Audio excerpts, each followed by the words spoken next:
حضرت عبداللہ بن عباس سے مروی ہے، فرماتے ہیں ایک دن ابو جہل نے حضرت سیدہ فاطمہ الزہرا کے ننھے چہرے پر تھپڑ مارا۔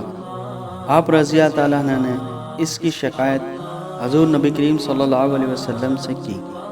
حضور نبی کریم صلی اللہ علیہ وسلم نے فرمایا، تم ابو سفیان رضی اللہ عنہ کے پاس جاؤ اور اسے جا کر ساری بات بتاؤ۔ حضرت سیدہ فاطمہ رضی اللہ عنہ ابو سفیان رضی اللہ عنہ کے پاس گئیں اور انہیں سارا واقعہ بتایا۔ ابو سفیان رضی اللہ عنہ نے آپ رضی اللہ عنہ کو ساتھ لیا اور ابو جہل کے پاس پہنچے۔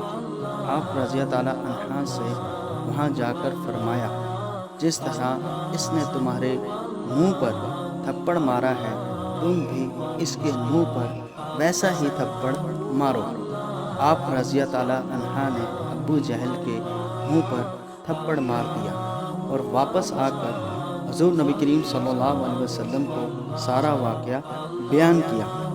حضور نبی کریم صلی اللہ علیہ وسلم نے اپنے ہاتھ اٹھائے اور دعا فرمائی، اے اللہ، ابو سفیان رضی اللہ عنہ کو نہ بھلانا۔ حضرت عبداللہ بن عباس رضی اللہ عنہ فرماتے ہیں، ابو سفیان رضی اللہ عنہ کا اسلام قبول کرنا حضور نبی کریم صلی اللہ علیہ وسلم کی اسی دعا کا نتیجہ ہے۔